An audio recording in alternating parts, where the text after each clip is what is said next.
Welcome to the Great Coaches Podcast. To me, being perfect is not about that scoreboard out there. This is a chance of a lifetime. When you can understand the person, you can then work towards a common goal. We are all on the same team. Know your role and do it to the best of your ability. Focus on the fundamentals. We've gone over time and time again. Your defense has got to be better. Leave no doubt tonight. Great moments are born from great opportunity. Hello and welcome to the Great Coaches Podcast, where we believe that there is no algorithm for leadership, and so we interview great sports coaches from around the world to try and find ideas to help all of us be better leaders. Our great coach on this episode is ice hockey coach Katey Stone. Katey played ice hockey at college, where she was also an All-American in lacrosse. In 1994, she became head coach of the Harvard women's ice hockey team and has led them to more than 500 wins, making her one of the most successful coaches in the history of Division I women's ice hockey. In all, she has led the team to 6 ECAC Tournament Championships, 12 Beanpot trophies, 6 Frozen Fours, and 1 National Championship. She also coached the USA women's team to gold at the 2013 World Championships and a silver medal at the 2014 Olympics. In addition, she was voted the Ivy League Coach of the Year in 2022 and in 2020 awarded as Boston's most influential woman. Katey is a calm and thoughtful leader, and in this terrific interview, some of the key highlights for me were her philosophy that every success story starts with a kid who hates to lose, how the great coaches are very good listeners and are clear on what's important, not what is the latest shiny new thing, the story she shares about Michael Jordan's college coach Dean Smith and how in his teams they made a point of showing gratitude and appreciation whenever anyone scored, and her view that character has more impact than talent when it comes to team dynamics. We greatly enjoyed this interview with Katey and hope you do too.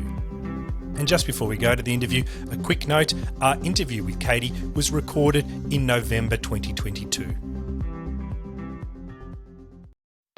You're listening to the Great Coaches Podcast. Katey Stone, hello and welcome to the Great Coaches Podcast. Thanks for having me, Paul. It's certainly a pleasure. The pleasure is all ours, Katey. Could I start by just asking you where you are in the world and what you've been up to so far today? So I'm in Cambridge, Massachusetts, in my office at Harvard, and getting ready for another game tonight against Boston College. And in a little while here, we've got the kids coming in for a pregame skate and a team meal with a little pre-scout video, and then a little bit of time in the afternoon to do some administrative stuff. And then the puck drops at 6 p.m. here, Eastern Standard Time. Well, we've got you on game day, so I'm very much looking forward to this interview because I'm sure a tinge of that will come through in your answers. Katey, could I start by just asking you, you've been to the World Championships, you've been to the Olympics, you've spent some time with some great ice hockey coaches across North America, and I'm wondering, from this experience, seeing these men and women up close, I'm wondering what you think the great coaches do differently that sets them apart. I think a few things. Great coaches listen to their players in a measured way. It doesn't necessarily mean that everything their players say they're going to do or try to adjust to. But I do think over a period of time that you are with your athletes, you begin to have a greater trust in them. They build more stock in your program. And hearing what they have to say can be critical to the success of any team.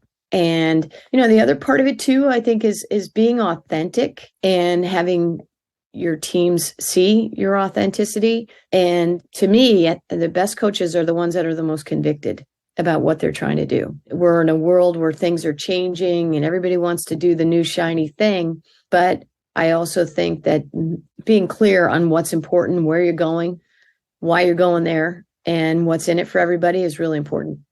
Katey is fiercely competitive, says Regan Carey, the general manager of Team USA.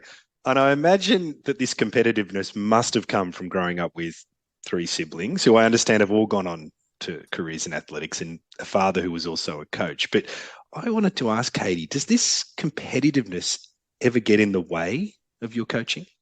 I mean, I'm sure that there have been a handful of times in my coaching career where I've probably gotten a little too fired up about a few things, but I think it's great. I mean, I was very competitive. I'm a very competitive person, whether we're playing cards, we're playing hockey, I'm playing golf. I want to be the best I can be at it. And I want to, if I'm playing in a team environment or tennis, for instance, I want to do everything I can to be the best for my teammate. And so that's who I've been since I was a kid. That's how I grew up. I grew up always trying to do my best and work my hardest. And if I did that, then I was probably going to be pretty successful. And so that's the kind of foundation that shaped me. But there are times when you feel that there are injustices potentially on the ice or in different situations where you might get a little bit more fired up. But for the most part, I think I'm pretty measured, but I will always fight for one of my athletes, one of our teams, regardless of the situation, if I think that there is some sort of injustice. And that's generally when things get under my skin. But I'm not the kind of coach that gets after officials. I think that there are times to highlight if they're in the wrong or in the wrong position.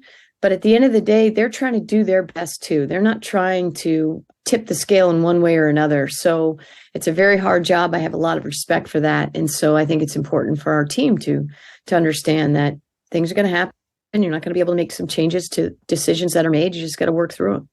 Katey, I've heard you describe your coaching style as focusing on perfecting a few things versus trying to do a lot of things average. So I was just generally curious, what are you trying to perfect right now? Well, I think, and that's the thing, and talking about the sort of the new shiny things, every once in a while we get caught up in trying to do some different things, and sometimes they work and sometimes they don't. And so much of what we do is personnel based. You can't do X power play if you don't have the players to do X power play. And so we want to be a great forechecking team. We want to be a great passing team, and we want to play really good defense. And so those are the things that we focus on.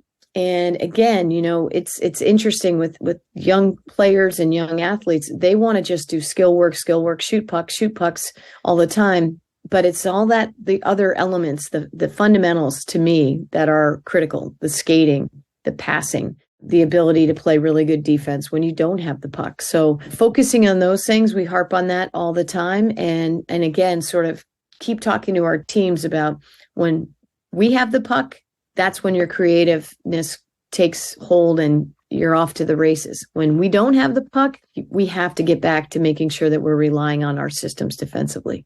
And is there anything away from the ice that you're trying to perfect right now? Well, I think, when you have a young team, as we do right now, kind of continuing to instill in them how hard they must work to be successful at this level. And, if you're doing you've got all these really good kids and they're skilled and they're excited and they've played a lot of hockey, but they haven't necessarily always played a lot of disciplined hockey. And then they get here, and if we're not disciplined and we're not trying to pay attention to the little things, then things can get away from you pretty quickly. And I think that the biggest thing for our kids right now is to understand how much they have to put into this, how hard they have to play in order to get the results that they want. Katey, you took over way back in the 94-95 season, back in the 90s. And for the next 3 seasons, the team was below 500. I'm not sure if you suffered any self-doubt back then. I'm not sure whether that's, a part of your makeup. But if you did experience any self-doubt back then, what did you learn from handling it? I didn't really, because there were some big games that were won during that time, like a Beanpot championship and some other. We were sort of the giant slayers in certain cases. You're always the underdog. It's a heck of a lot easier to be the underdog sometimes than it is to be on top. And so my mentality was always building. We're building. And, these things go in cycles, and recruiting goes in cycles, and success often goes in cycles. And so I just continue to try to, I'm a fixer, and putting a puzzle together is basically what this is about. Putting a lineup together, putting a team together. That's the fun part of this. And there are years when it's definitely going to be a challenge, but I've always sort of looked at that and presented to our teams like, we're building here. You're part of something big.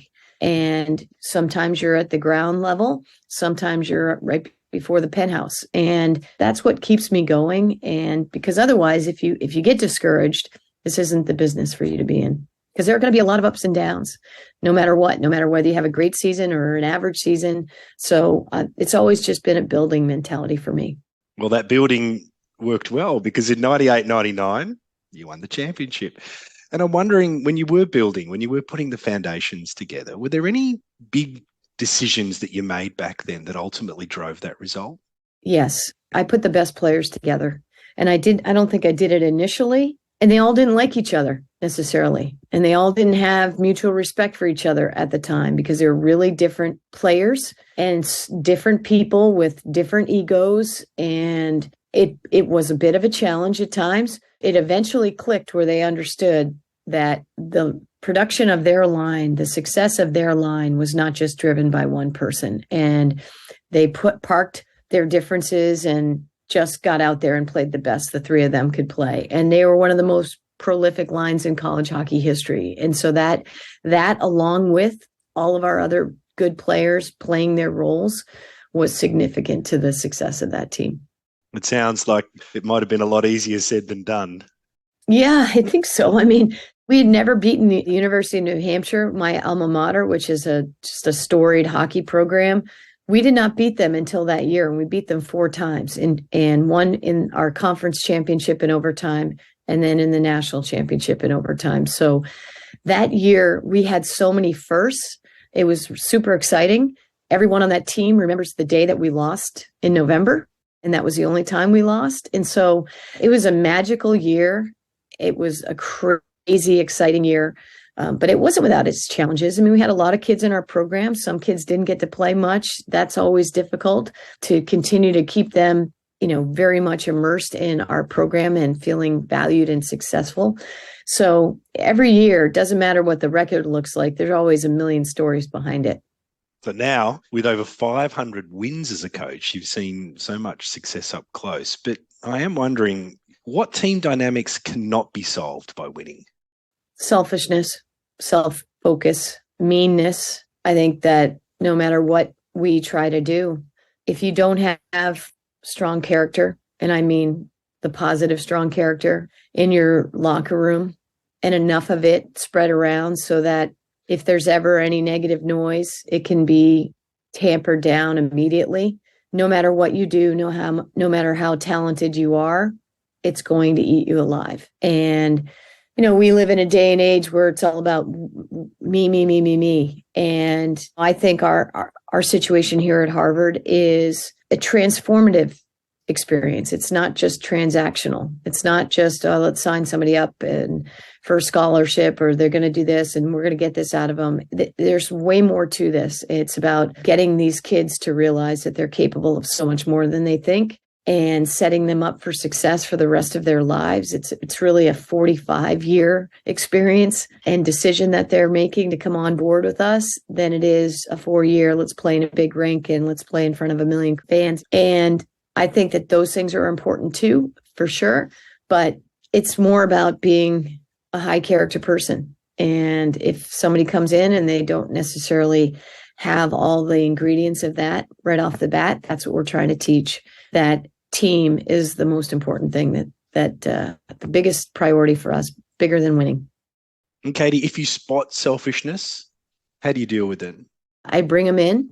I think 2 things have to happen. Not just, I think successful programs have strong coaching leadership, but they also have strong leadership among their players. And some years you have great captains, and some years you have kids that don't want to have those tough, courageous conversations. And so when you do have that strong leadership, it makes all these things much easier, because they're in the trenches, they're in the locker room, they're helpful conduits in getting some of these things squashed sooner rather than later. But I mean, I have no issue having conversations with kids about sort of changing their perspective and what that would look like if that happened to be, that type of behavior might be put on to them versus them putting on to someone else. And, I think we also, this won't be a surprise, but we also live in a day and age where parents are so immersed and invested in their kids' athletic careers that they don't understand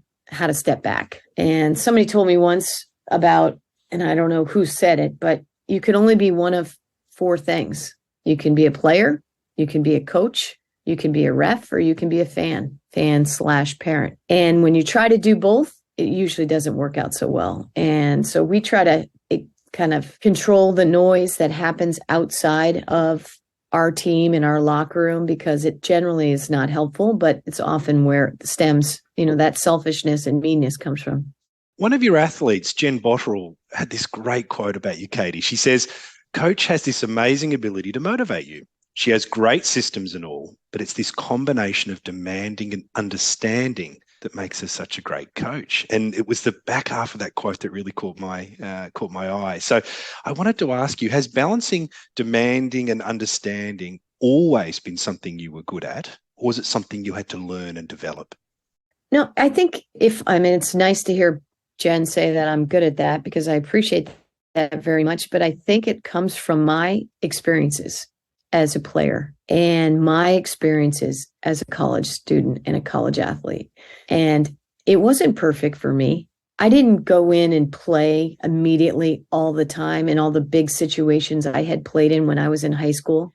I thought I was going to walk into college and it was going to just happen, just like some of my players do now. And boy, did I learn quickly that wasn't the case, because I'm sitting there, couple minutes left in the game, we're down a goal, we're up a goal, big situation, something that I always was in, always wanted to be in, and I'm sitting on the bench, and I had to figure that out. And my dad tried to warn me. He tried to warn me that I wasn't in the shape that I needed to be, or I wasn't as focused that I needed to be. And I was like, let me figure this out. Well, I figured it out pretty quickly. And I have that experience to draw on, as I do trying to balance being a college kid, having fun in college, making good decisions, making not so good decisions. I'm a big believer in good kids make bad decisions sometimes, and you just have to figure that out. And to have that empathy is really important.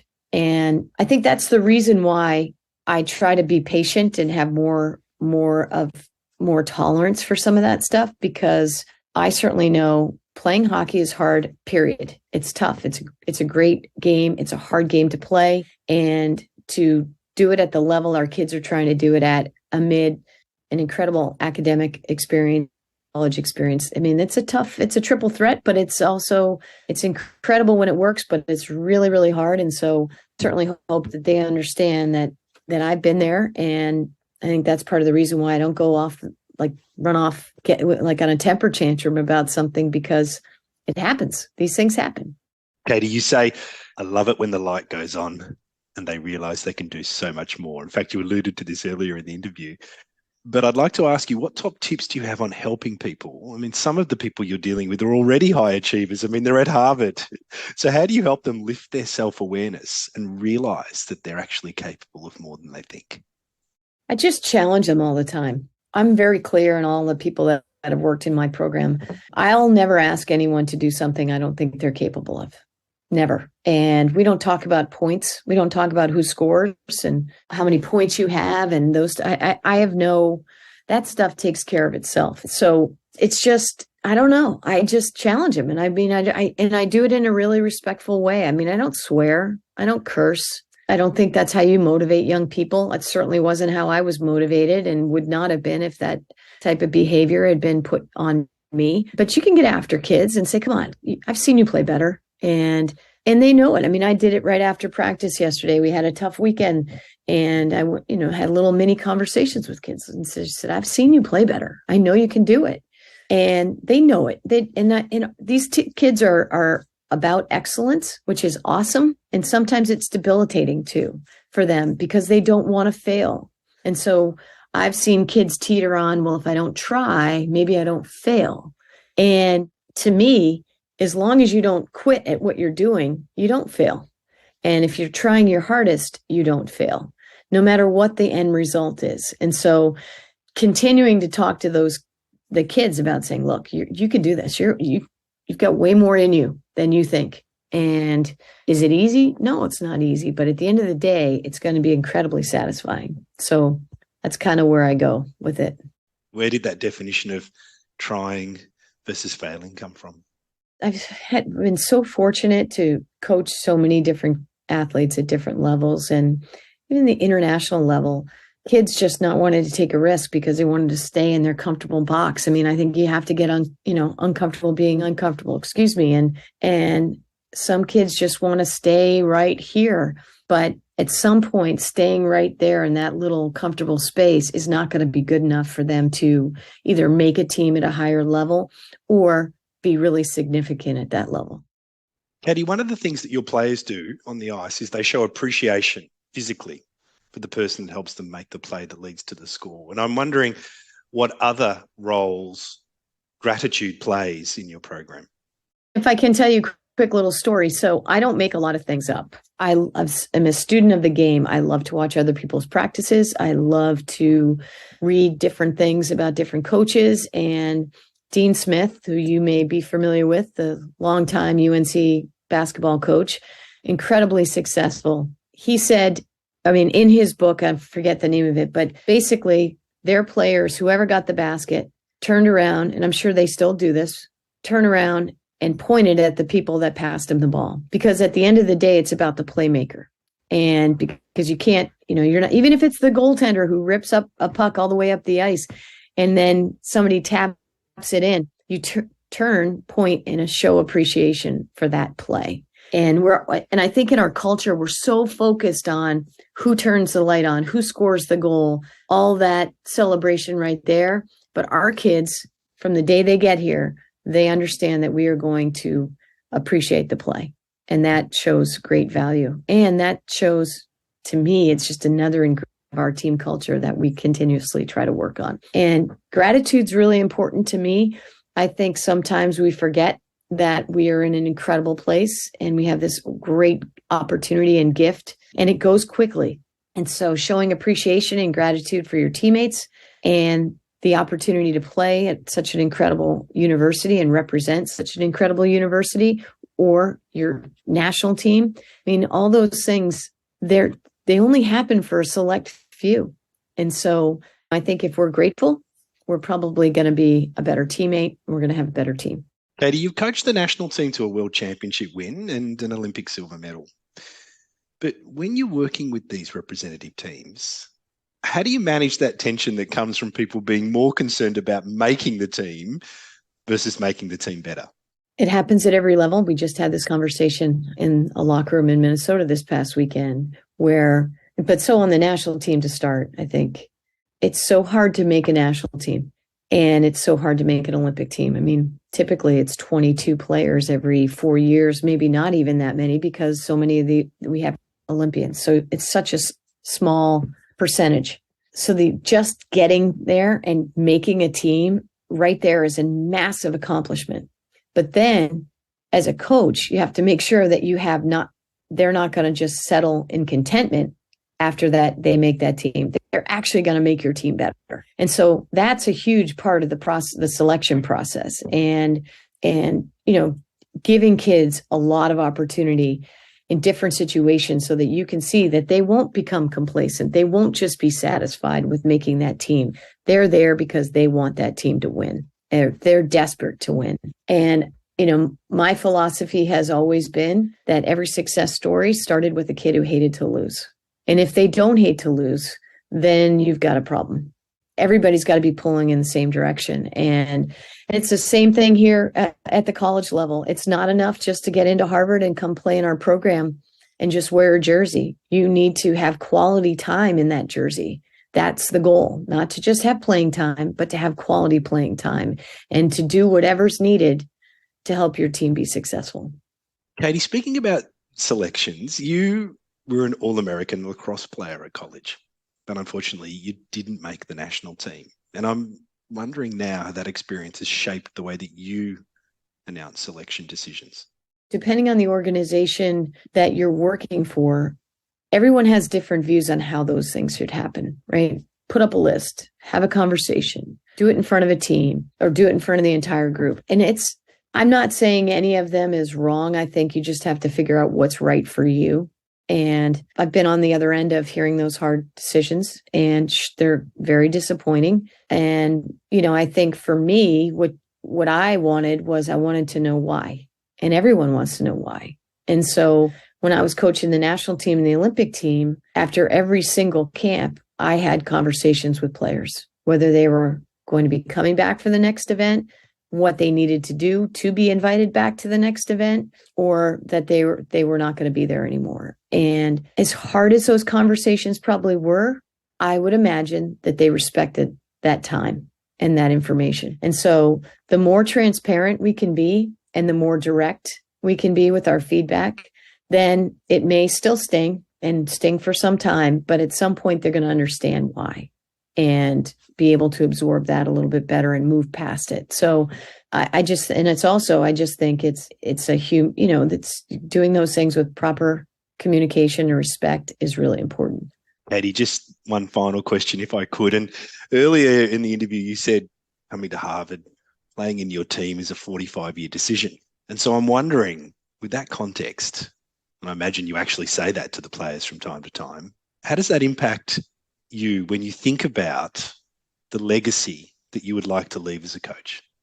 Well, to me, the reason I do this, and I never thought I would be a college hockey coach. I thought I might be a college lacrosse coach. And when I took this job, and I had I loved my coach in college. He was one of the best. I had a great relationship with him, but I didn't have a great relationship with a lot of my teammates because it was a very self-focused team at the time.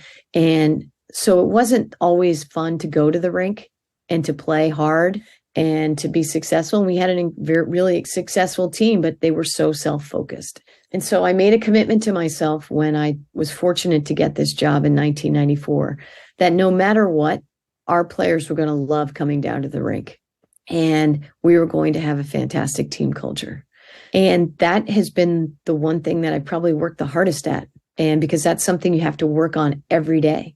And it's not easy. It's getting harder and harder, quite frankly, when we talked about sort of the self-focusedness and pressure outside of our locker room. If you can do that, you've got something going. And that's like having another player on the ice if you've got a great team dynamic. And I know, and our kids know, when they go out and they listen to their pals at home or that play somewhere else, they know it's not the same as it is for us. And I'm the most proud of that because I think, we're trying to do a lot of, things for our athletes. We're teaching life lessons on ice, and that's what hopefully that pays dividends for the next 45 years. And our kids go out and do whatever they want after college. And to me, I'm just as proud of that as I am anything else. And I think it's, we're doing our part to challenge them to keep creating resilience and confidence but at the end of the day, they come back in droves for alumni events because they just love the environment. And to me, that's what I'm most proud of. I think life lessons on ice is a pretty good place for us to finish. So, Katey Stone, thank you so much for your time today, especially as you've got the game tonight. So all the best for this evening's contest. I hope it goes well, and I look forward to seeing the progress of the team through the season. Great. Thank you very much, Paul. Hi everyone, and you have been listening to the great coach Katey Stone.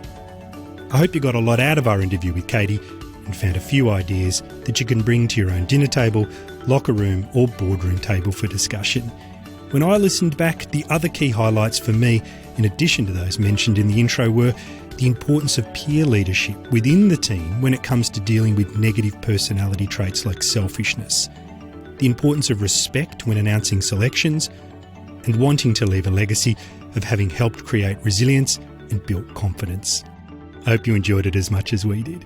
And just before we go, if you have any feedback, then please let us know.